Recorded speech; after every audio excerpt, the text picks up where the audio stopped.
Paz e alegria de Jesus Cristo.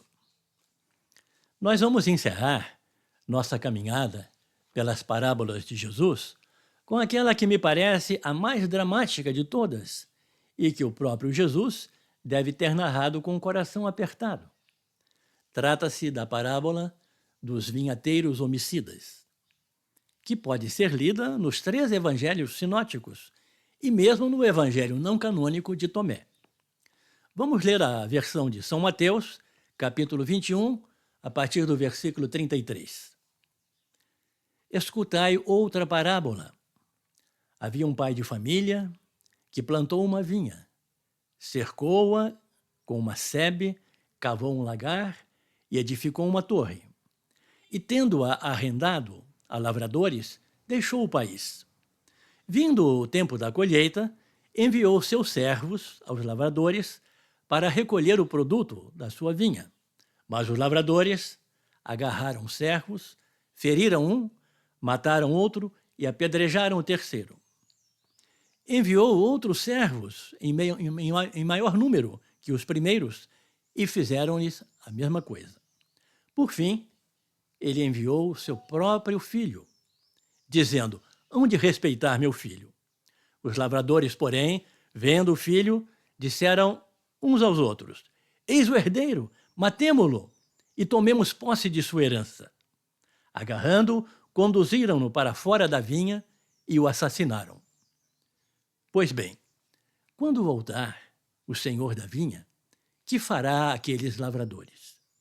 Responderam-lhe: certamente mandará matar sem piedade aqueles miseráveis e arrendará a sua vinha para outros lavradores que lhe pagarão o produto no tempo devido. Jesus acrescentou: nunca lestes nas Escrituras? A pedra rejeitada pelos construtores tornou-se a pedra angular. Isto é obra do Senhor e é admirável aos nossos olhos. Salmo 117. Por isso vos digo, ser-vos-á tirado o reino de Deus e será dado a um povo que produzirá os frutos dele. Ouvindo isto, os príncipes dos sacerdotes e os fariseus compreenderam que era deles que Jesus falava e procuravam prendê-lo, mas temeram o povo que o tinha por profeta. Em primeiro plano, nós temos a considerar a recusa do Messias, a rejeição do Salvador enviado pelo Pai à humanidade. Ainda que de imediato o povo escolhido, toda a humanidade se incluía nesta odiosa rejeição do grande dom do Pai. Naquele momento, os ouvintes de Jesus não podiam ouvir falar sobre uma vinha sem pensar imediatamente no próprio povo. Desde o Antigo Testamento, a vinha era a imagem de Israel. É o que se pode ler em Isaías 5, no Cântico da Vinha. Nesta passagem, o Senhor faz uma lista dos seus cuidados com ela: cavar o solo, retirar as pedras, plantar mudas selecionadas, a construção de uma torre de vigia e de um lagar para a produção do vinho. E depois, o triste resultado de todo esse carinho: uvas azedas, imprestáveis para um bom vinho. Comentando essa parábola, o teólogo Urs von Balthasar entende que nem mesmo o pessoal da igreja está salvo da mesma rejeição por Jesus Cristo, pois também ele, o pessoal da igreja, fica a dever quanto à quantidade e à qualidade da colheita. E dá como prova disso todo o sofrimento experimentado pelos servidores mais fiéis, os santos, canonizados ou não. Estes servos, enviados pelo dono da vinha, tantas vezes foram alvo da rejeição, da suspeita, zombaria e desprezo. Sua vida e sua atuação incomodavam lideranças acomodadas e satisfeitas com uma religião morna. O seu radicalismo evangélico os tornava objeto do mesmo ódio que matou os servidores da parábola. Em segundo lugar, esta parábola nos fala da grande decepção de Deus.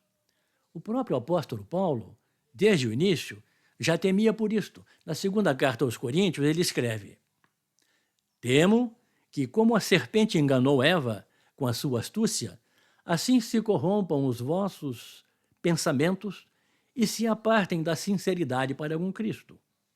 Porque quando aparece alguém pregando para vós outro Jesus, diferente daquele que nós vos temos pregado, ou se trata de receber outro Espírito, diferente do que haveis recebido, ou de outro Evangelho, diverso daqueles que haveis abraçado, de boa mente o aceitais. Que será que Deus espera da sua igreja? Uma religião que anestesia? Um culto que não se reflete na vida prática? A fé e a confiança em Deus, trocadas pelo recurso ao dinheiro e ao apoio político? Os 10 mandamentos questionados como antiquados e fora da realidade do mundo que nos cerca? O fato é que mataram um filho. É o drama do Calvário. E sempre haverá alguém disposto a se apossar da vinha do Senhor. A mais descarada tentativa de usurpação.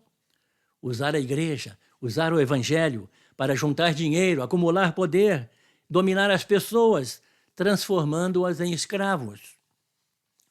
Por isso mesmo, é imperioso voltar à pergunta de Jesus: que fará o dono da vinha? E, claro, levar a sério a resposta. Uma resposta que foi dada exatamente por aqueles que espoliavam a vinha de Deus. Esta pergunta, ou melhor, essa resposta, inclui um julgamento e uma pena. Assim como foi arrasada Jerusalém dos tempos de Jesus, qualquer outra estrutura eclesial corre o mesmo risco ao recusar o filho enviado pelo pai. Afinal, o filho foi morto por aqueles que tinham sido alvo de grandes benefícios e se recusavam, em definitivo, a devolver ao Senhor os seus legítimos direitos. E ninguém se admire se a igreja se tornar apenas um pequeno resto, um resto de Israel. Um pequeno rebanho fiel, disposto a morrer por Cristo, como os primeiros mártires da igreja fiel. A palavra de Deus é uma luz para o nosso caminho.